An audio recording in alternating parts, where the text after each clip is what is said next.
Madhava Kunja Vihari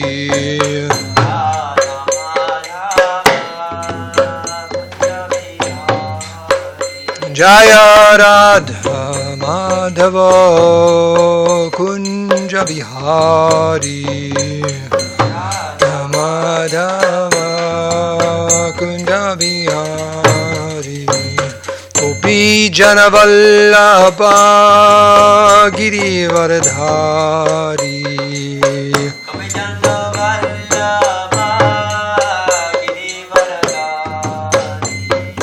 Gopi Jana Vallabha Girivardhari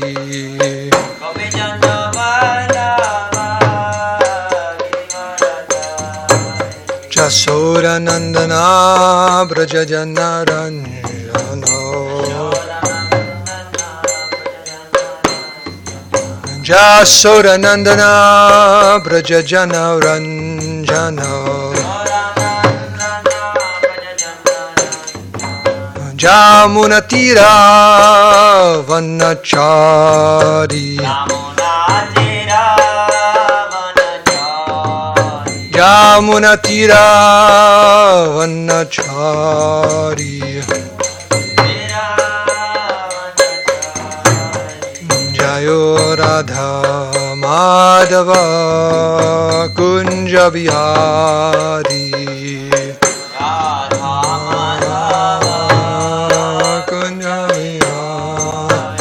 Jaya Radha Madhava Kunja Vihari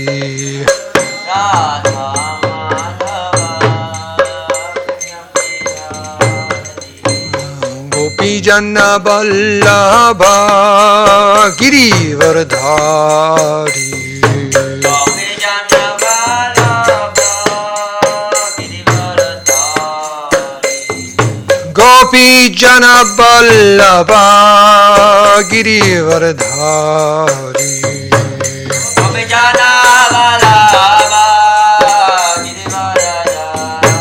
Jasura Nandana Braja Jana Ranjano Jasura Nandana Braja Jana Ranjano Jasura Nandana Braja Jana Ranjano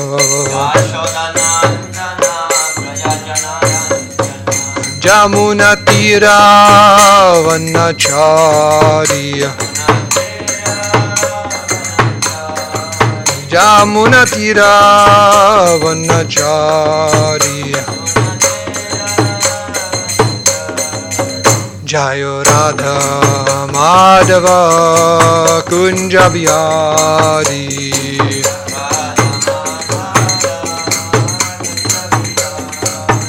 Jayo Radha Madhava Kunja Vihari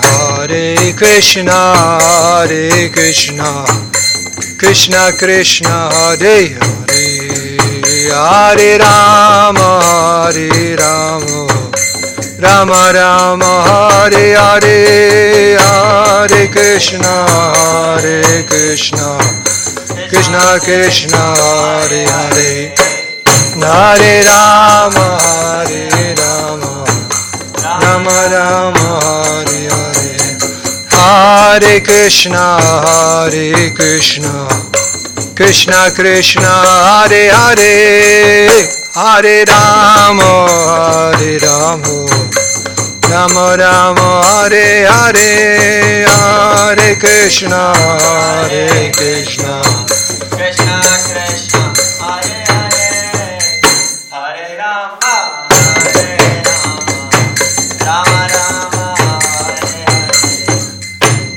Sri Radha Madhava ki Sri Radha Giridhari ki srimadbhagavatam ki Anant Koti Vaishnava Vrinda ki Jai Om Vishnu Bhad Paramahamsa Parivrajaka Jaja Shuddha Shishi Bhad Bhakti Vedanta Swami Srila Prabhupada ki Jai Jai Om Vishnupad Paramhamsa Parivrajaka Jaja Shodhara Shishimad His Divine Grace Srila Bhakti Siddhanta Saraswati Goswami Maharaj Bhupar Ki Jai Ananta Koti Vaishnava Vrinda Ki Jai ISKCON Founderacharya BBT Founderacharya Srila Bhupar Ki Jai Srimadbhagavatam Grantaraj Ki Ananta Koti Vaishnava Vrinda Ki Gaura Premanande. All glories to the assembled devotees, all glories to the assembled devotees, all glories to the assembled devotees, all glories, Sri Guru and Sri Gauranga. Namo Vishnu Padaya Krishna Mastai Vilish Madhu Bhakti Varanda Swami Gauravani Pacharini Nivashesha Shunyavari Pasyatya.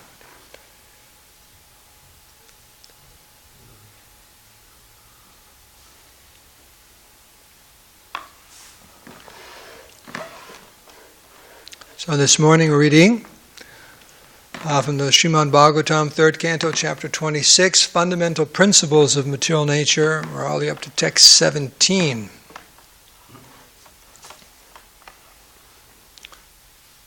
Om Namo Bhagavate Vasudevaya. Om Namo Bhagavate Vasudevaya. Om Namo Bhagavate Vasudevaya. Om Namo Bhagavate Vasudevaya. Om Namo Bhagavate Vasudevaya. Om Namo Bhagavate Vasudevaya. Narayanam Namaskritam Naram Chaiva Narottamam Devim Saraswatim Vyasam Tato Jayam Udirayat. Srila Prabhupada Ki Jai. Could I ask one of you two who are closest to the door to please open that door and let in some air? And who knows, maybe some Vaishnavas will blow in also. Wandering by, hearing the vibration of the Bhagavatam, they'll come on in.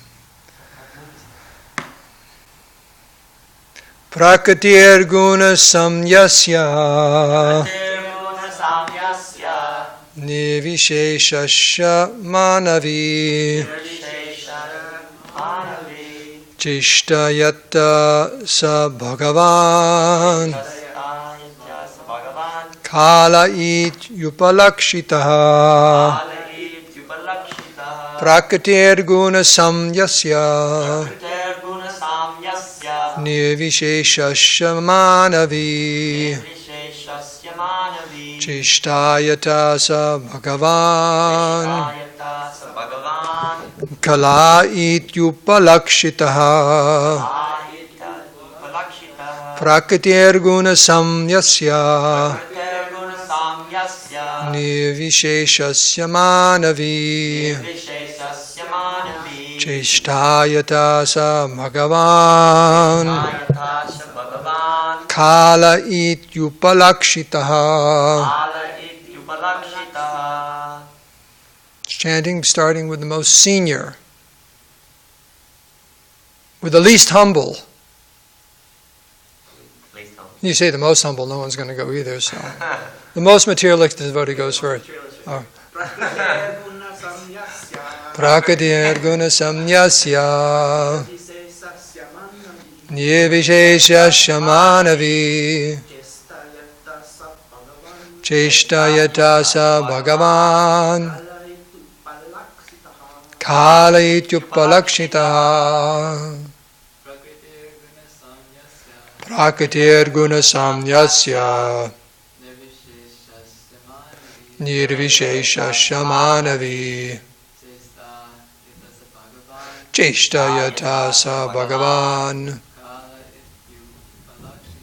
Kala ityupalakshitaha. Right? Prakatir guna samyasya nirvisheshasya manavi Chishtayata sa bhagavan Kala ityupalakshitaha.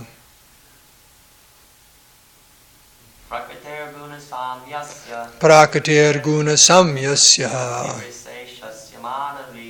nirvisheshasya manavi Chishtayata sa bhagavan Kala utupalakshitaha. Word for word. Prakate. Of material nature. Guna samyasya. Without interaction of the three modes. Nivisheshasya. Without specific qualities. Manavi. O daughter of Manu. Cheshta. Movement. Yataha. From whom? Saha. He. Bhagavan. The Supreme Personality of Godhead. Kalaha. Time. Iti. Thus. Upalakshitaha. Is designated. Translation and purport by Srila Prabhupada. My dear mother, O daughter of Swayambhuva Manu, the time factor, as I have explained, is the Supreme Personality of Godhead, from whom the creation begins as a result of the agitation of the neutral, unmanifested nature. So this verse is a recap. Okay, please repeat. Oh, my dear mother, O daughter of Swayambhuva Manu, the time factor, as I have explained, is the Supreme Personality of Godhead, from whom the creation begins as a result of the agitation of the neutral, unmanifested nature. Purport. The unmanifested state of material nature, pradhan, is being explained. The Lord says that when the unmanifested material nature is agitated by the glance of the Supreme Personality of Godhead, it begins to manifest itself in different ways. Before this agitation, it remains in the neutral state without interaction by the three modes of material nature. In other words, material nature cannot produce any variety of manifestations without the contact of the Supreme Personality of Godhead. This is very nicely explained in Bhagavad Gita. The Supreme Personality of Godhead is the cause of the products of material nature. Without his contact, material nature cannot produce anything. In the Chaitanya Charitamrita also, a very suitable example is given in this connection.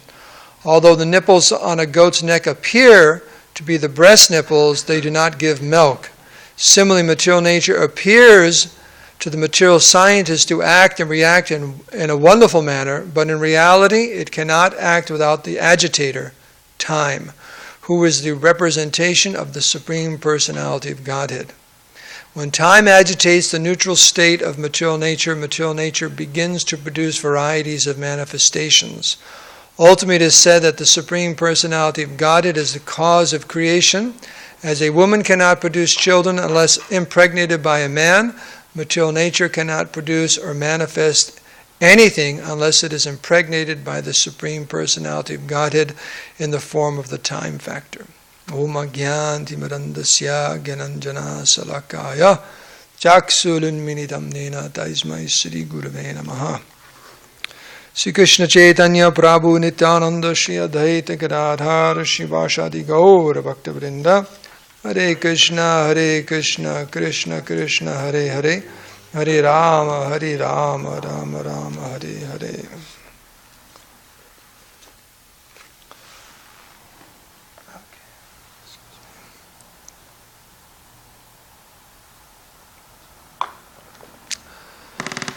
My dear mother, O daughter of Swayambhuva Manu, the time factor, as I've explained, is the Supreme Personality of Godhead, from whom the creation begins as a result of the agitation of the neutral, unmanifested nature. So this is the what is known as the godly understanding of how things are going on. It's I'll begin by reading this one verse. There's another view which is quite popular these days. In fact, it is the view that is predominant, and if you don't have the particular view I'm going to read right now, actually something's considered to be wrong with you. And people avoid you, like that, they avoid you. You're considered to be a little strange, or very strange. Uneducated, foolish, and uninformed, backwards, like that. So Krishna says in the Bhagavad Gita, Asatyam apratishtam te jagad ahur anishwaram paspara sambhutam kim anyat kama ahitukam. They say that this world is unreal, with no foundation, no God in control. They say it is produced of sex desire and has no cause other than lust. So that's the predominant view today, and it's just the opposite of what this verse is saying. And people who are considered to be very, very educated and actually leaders in the field of science and whatever, and the leaders are holding whatever, what do you want to call it, department of knowledge, like that. This is what they believe, this verse here. It's in the chapter called Divine and Demoniac Natures, and Krishna is explaining how a demoniac person thinks. Demoniac meaning doesn't mean you have fangs and you run around with a pitchfork or something like that. It means you don't accept that the Supreme Person, you don't accept the presence of God. God is there. That's demoniac. Like that. Apratishtam te. There's no one in control. It's just material nature working by itself. Now, there's a very simple analogy given in here in the Chaitanya Charitamrita. Prabhupada refers to it. Do you remember what it was off the top of your head? Are you following along the purport? Do you remember? Remember? You just came in. Yeah, and you just walked in on that. Okay, yes. Nipples on the neck of a goat. You've been hanging out with goats. You've been on a farm, right? You've seen goats, right? They have little nipples there.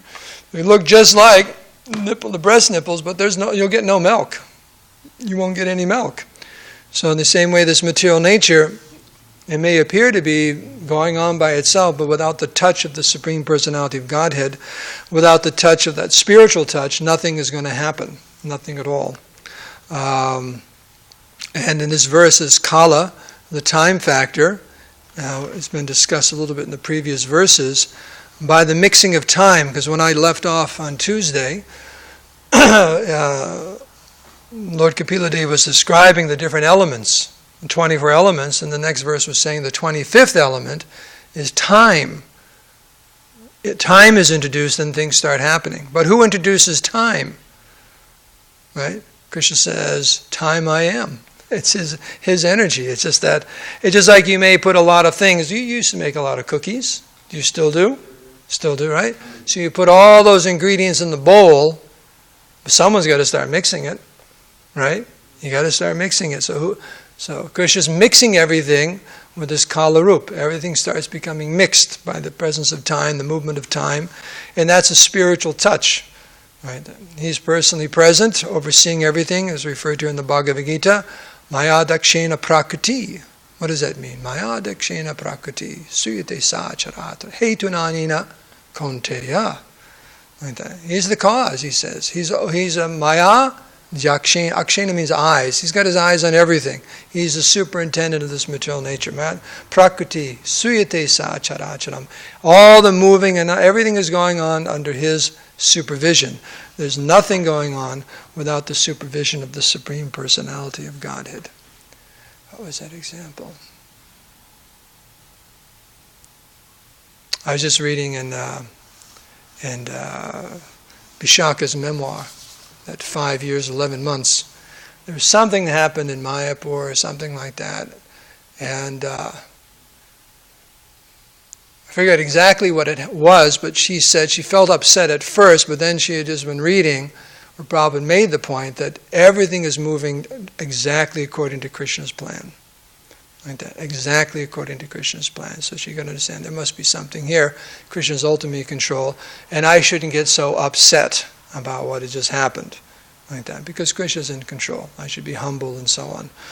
So Krishna is controlling everything, and it's interesting, the materialists, they are very determined to prove there is no God. Very, very determined. And they think that by breaking up material nature, just like we discussed earlier about the Mahabhuta, 5 big elements, earth, water, fire, air, ether, and then you have the subtle elements, mind, intelligence, and ego. So all these different ologies or sciences trying to understand these elements. I mean, this is the philosophy spoken by Kapila Deva. What is the name of it? It begins with an S. Huh? Sankhya. What does that mean? To analyze, it means to count. So it's kind of like analyzing what's really going on here. That's a symptom of advanced consciousness. You analyze your situation, right? In fact, it's a sign of intelligence, right? If you kind of know what's going on. And Prabhupada gave two examples. I remember hearing that one was about ask someone. Oh yeah, he gave the. What was that? The train, how many cars are on the train, observing that, and then also the beams in the ceiling, like that. In other words, you're very observant of your surroundings. Prabhupada had an uncanny ability to do that. One example is given in the Krishna Balaram temple. He came in and he noticed way up there they were using the wrong kind of nails, like that. Or there are pigeons living in the chandeliers. Always didn't notice it. Or just at Krishna Balaram temple, they walk around, the morning walk around the circumambulate the temple, and Prabhupada would stop right by that front door of the Gurukula. And he said, I can see, but you're all blind. All the devotees, well, that's true. They didn't open, they went around again, and Prabhupada said it again. What it was, there was one light upstairs left on. No, he didn't turn off the light. It's Krishna's energy. So to be very, very conscientious of one's surroundings, like that. So the whole point of this Sankhya philosophy is to analyze, who are we? Are we this material body? Are we this mind? Who are we? What's going on here? To analyze it very, very minutely. So that is done here in the pages of the Bhagavatam, and Kapila Deva's he's revealing all this, and in later future chapters he's going to get into great detail all these different elements, what they actually are, all the different qualities. Why are we doing that? Just to pass the time? No, to understand we're not this. Whoever we are, whatever we are, we're not earth, we're not fire, water, air, ether, we're not the mind, we're not the intelligence, we're not the false ego. So who are we? Because we're not these things. And this goes right over the head of the gross materialists. They identify, I am this body, I am the pushing of the mind, of the senses, and so on. But an intelligent person is able to back off a little bit. That's called the mode of goodness. When we are captured by ignorance and passion, we can't think like this. Person controlled by ignorance and passion can't think. That's why we have to cultivate goodness, because in goodness, my goodness, is that confirmed, or my goodness? When we are in the mode of goodness, we become very, very, very thoughtful about what's going on. So that's why we have to work hard to be in the mode of goodness. So the material scientists, they're still thinking, no, if we just break things up, break it up, smaller, we'll ultimately find what the cause of consciousness, because it's a very elusive thing, the fact that I'm conscious. What actually is the seat of consciousness? Well, we know it's not the body because we're conscious of our body, right? And actually we're conscious of our mind because we change our mind. You can decide to come to class or not come to class, right? Or whatever you want to do. We just make up our mind. And our intelligence is a faculty we use, right? Or sometimes not, to different degrees we can develop. So, who are we? What is the seat of it? We're aware, but who are we? Right? It's always been something that's, to this day, they don't really know. And there's different things they try to do. Some people say we shouldn't talk about consciousness, right? Which is a strange thing, because we're all conscious. Who are we? But they're thinking by breaking up matter. They have these, what they call accelerators. They cost millions, if not billions of dollars. I think if they keep breaking up the particles smaller and smaller, they'll find out what the cause of life is, etc., and who we are. We just, in fact, there was that, was it last year, the year before? They had a big article, the God particle. Someone found the God particle, that was it. And he got really pulled over the coals by other scientists, because really the God particle was just some little particle. It wasn't a God. The God, like that was the one. That was it. They found the source of all creation. It wasn't at all. So he really got in trouble like that, or criticized by many, many other fellow scientists that he had unlocked the key to, life and reality, and so he didn't. It's just kind of an interesting thing he was kind of found. So, but they're thinking that. If we just keep going and going and going, we'll actually find out what is it There's no need for God in this idea of spirituality, like that. There's Sadhaput in one lecture, he said he got a letter from someone, some scientists, and they said that was a notion that was exploded long ago. Something like what is it? Not a medieval, but something like that, a foolish notion or something like that. Notion that was exploded long ago. What does that mean? Does that mean they figured out what life's all, what you know? No, they didn't figure anything out. But they say that. Oh, we don't think that way. We're like that. This idea that there's a soul in the body or that there's a God. These are all foolishness. Everything can be explained if we simply analyze material nature. Right? But the point is, who's analyzing the material nature? We don't even know who we are. Right? Who's doing the analyzing? Like that. And what are we analyzing with? Our imperfect senses. You'll never come to a conclusion. One example Prabhupada gave when he was talking to someone about was an ear of corn. You know, he said, you have an ear of corn, you're taking one piece of corn at a time. What a waste, just eat the thing. Like that. So just like they just analyze and analyze and analyze and analyze, thinking that somehow or other in the future, Prabhupada called it a post-dated check. Like that. If you keep giving us money, sooner or later we will find, what reality is, a material explanation for reality. Okay? So, one observation is that this is more about psychology than it is about science. What's motivating them to do this? Like that. What's motivating them to try to... It's actually atheism, like it's described here. They're starting with the premise that there is no God, there is no soul, and they're trying to figure it out. Now, you could say a pious person starts with the premise that they don't have proof for either.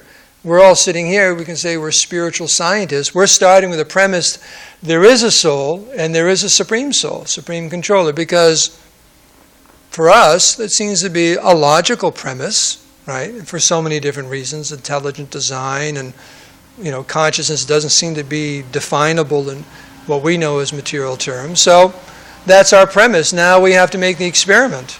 Just like they are digging down, they call it drilling down. That's an expression sometimes. You get smaller and smaller and smaller, go down. So we're also meant to do that as spiritual scientists, to test everything. Test the process of Krishna consciousness. This is also getting down to the, what they call nitty-gritty. But it's the nitty-gritty of our consciousness. Applying our consciousness to matter won't get anything more than matter. That's what we're saying. They won't come to any other, they won't come to any conclusion. They won't find anything. There's nothing there. Right? There's nothing there. You can look and look and look and look and look and look and look and pulverize it. It was a polvo. You know what polvo means in Spanish? Mahabharat? Polvo. It means sand or dust. Like that. So pulverize. This down to subatomic particles. There's no consciousness. In fact, it becomes more and more bewildering to them. It becomes more and more bewildering. Like that, on both a very, very microscopic level or submicroscopic level or macrocosmic level, their cosmology and so on, what's going on in outer space and all these different things, they don't know. They have no idea. Very, very limited senses, like that. So, there is a lot to be said for the premise that there is a soul and there is a God, and applying ourselves to a process of self-realization where it's said over and over again, many, many persons have attained perfection by this path. They've done it, and we can see it happening. We can see it happening in our own lives. So we're meant to be, just like you have material scientists, we're meant to be spiritual scientists. So just as a material scientist has to get into the laboratory and do something, he's got to keep at it, so we also have to keep at it. And that's the process of devotional service. It's a process of verifying all these different statements that we find in the scriptures. That's what we're doing. Every day we have an opportunity to verify, is this really true? Is the chanting of Hare Krishna the most powerful method for purifying our consciousness to be able to see all this is true? Like that. But we have to do the experiment like that. We are shifting our consciousness. What's the difference between a materialist and a spiritualist? One way to look at it is where you point your consciousness. Consciousness is there. Awareness is there. The materialists, they simply aim it at matter, either subtle or gross. So the spiritualist is a person who turns that and aims the consciousness, on who we are, and try to understand it. Like that. But, you can't, when you see something, just like a pair of glasses, right? And those glasses are dirty, right? All foggy and dirty. How well can you see? You can only see as good as clear as the lenses are, right? Like that. And if they're, just like Bhadra Maharaj in that recent paper he gave, he mentioned that there was one of these astro radio sites down in Australia or New Zealand or something, Australia. And for years and years and years, they were saying they're making all these miraculous discoveries about, electromagnetic radiation from outer space and all that. And it turned out to be a malfunctioning microwave in their cafeteria. Right? So one observation is that we're only as good, what we can perceive is how good we are, how clear our lenses are. We would say how purified our vision is. That's what we would say. So the process of Krishna consciousness purifies the vision so we can actually start seeing things. And that's valid, isn't it? Right? Just like if you're educated, you can actually understand more aspects of what's going on in life. Right? You just by maturity or training or something. Right? Just like Janardhan here. Right? He's learning how to be a massage therapist. Now, he's not as good as Mahabharata, because Mahabharata has thousands and thousands and thousands of hours.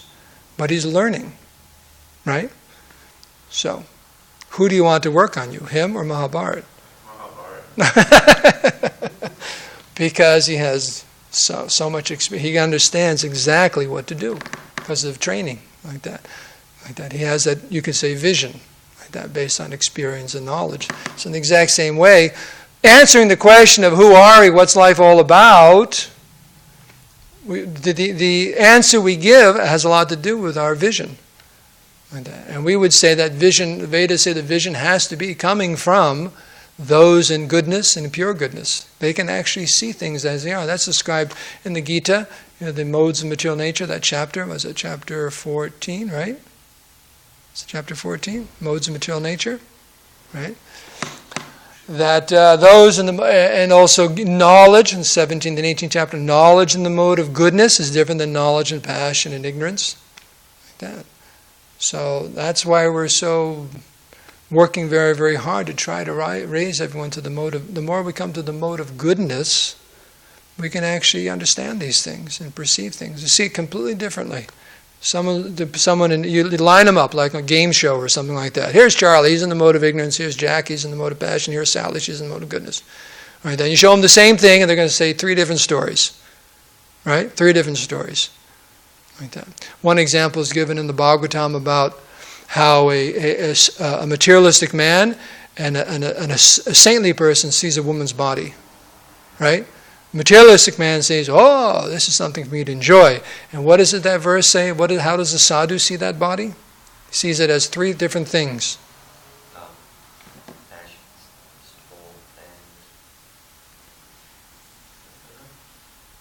Earth. Okay. Same thing. What's going on here? It has to do with the consciousness. And of course, a devotee sees, oh, here's someone who can be engaged in devotional service. Nice devotee. Like that. So the same objects, but it depends on the modes of material nature and our purity. So there's a few thoughts here.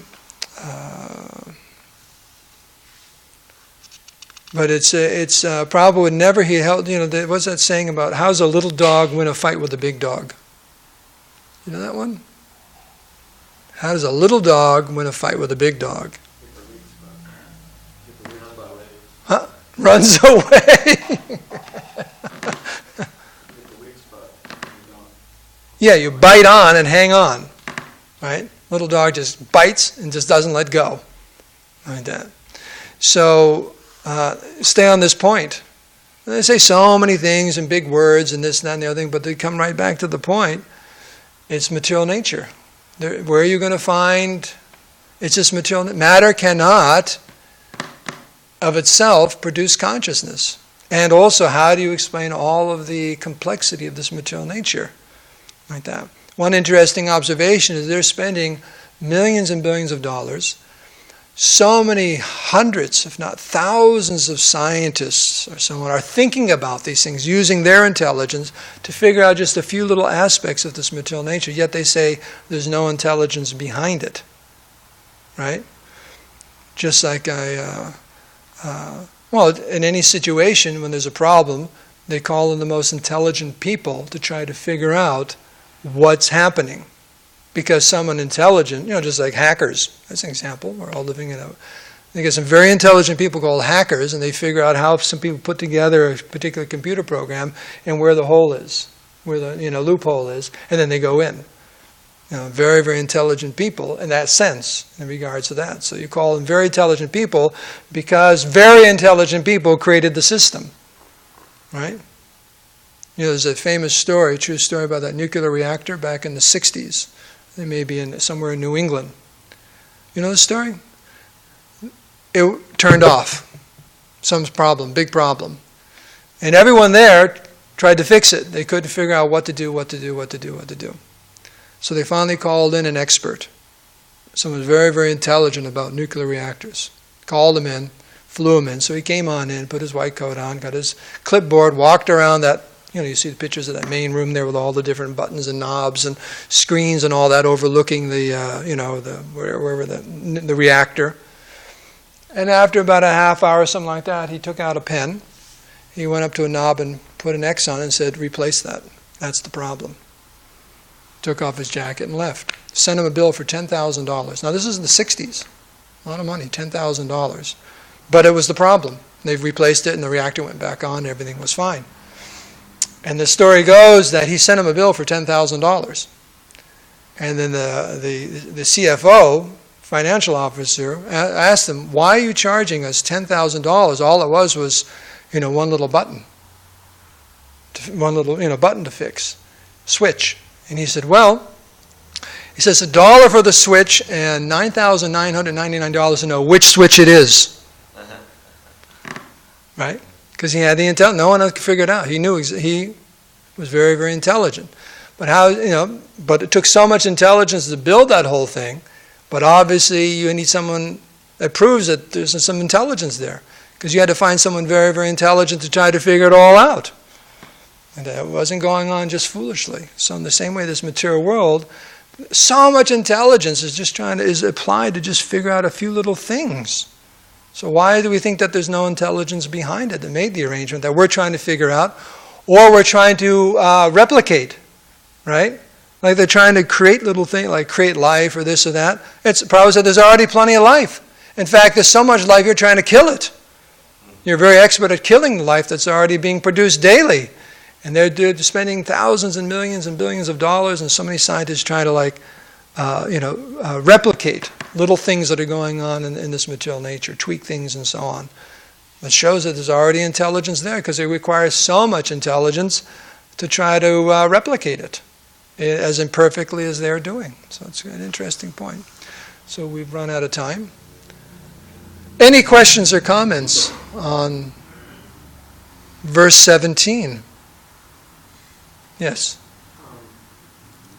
you're talking about, you put in that verse from the Bhagavad Gita about the demonic and how they think.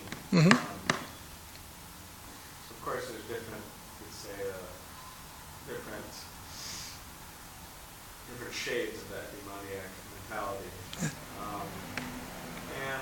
so I'm just wondering, is it that these materialistic, atheistic scientists, they think that, like, why are they so adamant in trying to disprove God? They're thinking, disprove God's existence. They're thinking that, the religion is spoiling people's lives. It's the cause of so many problems. And, or these people are just crazy and illusion, and they're wasting their time. They could be, helping the economic system or something. Contributing members of society. What are they thinking? Well, you introduced that by answering it already, but because there's many, many different shades of atheism and materialists and so on, and many people are thinking that way for many different reasons, like that. They may be big atheists who've been atheists for many, many lifetimes, very, very demoniac. They can people just be following along. There can people who are, it's reactionary. I mean, there are many different historical references and explanations that the extent of the, disliking of religion, a lot has to do with the way religion treated people, a few hundred years ago in Europe and so on, when they were in control, like that. They were, burning people at the stake and this and that and whatever if they didn't believe in God, and censoring people and so on. And also just saying whatever they say is true and correct even though it isn't, like that. So what happens now, it's human nature, it's flipped, and many scientists are being just as irrational as the people on the board of the Inquisition were, like that. If you don't toe the line for whatever reason, you're out also. They can't burn people at the stake anymore, but you won't get a job at a university, your books won't be published, and there's many different things like that. You're out. You're considered out, like that. So people have many different reasons for believing what they believe in at many different levels. Fortunately, as Prabhupada explained, most people are like sheep. They're just following along. They're just following along. Whatever the prevailing wind is, they go with it. So that's why we have to keep preaching and spreading Krishna consciousness, because people are just kind of following along, but you give them the truth, you can change them, because they're not sold out 100%. It's not their mission in life. There's no information about the soul and God anywhere, so they're just going along. So all of a sudden, boom, something happens. They meet a devotee, they get a book, they get devotee association, things start changing. It all starts making sense to them, like that. There's an interesting, this book I just mentioned, Vishaka, she grew up in a family of atheists. And it's a very interesting, her switch in consciousness and all her doubts and everything, because she grew up in a family of avid atheists. And here she meets the devotees in Prabhupada, and what goes on in her mind and how that change happened. She wasn't an easy candidate. Right, so, yeah. So it happens, and all of a sudden, boom! You come in contact with the absolute truth. Maybe there's some piety there, some agyata sukriti, something, and it changes. So fortunately, the majority of people are just following along ignorantly. But that's the dangerous thing, because you have a huge crowd of people just going in the wrong direction. It's like, what was it, lemmings? Is that what those are? Lemmings? They all run off the cliff. So I have to be very careful. But so those who are innocent and following, we can preach to them. Those who are through and throughout, atheists and determined, and leaders, the Mahajans, the great leaders of the atheists, those people, you're not going to be able to change them at all. You're just not going to. We shouldn't try to, but we should understand where the weak points are in their thought process, their so-called philosophies and ideas and so on. Like that. Does that answer your question? Like that. Are you good? I was wondering, Prabhupada, he gave some devotee scientists and some service. What exactly did he want them to accomplish? Because Krishna says in the Gita, it's only through devotional service that he's to be known. So. Okay, that's a good point. Okay, what it is that the question is, what actually did Prabhupada ask the scientists in our movement to do? Because we know that only by devotional service we'll actually understand Krishna. So what did he ask the scientists to do? And that's explained by those scientists in many different places. One you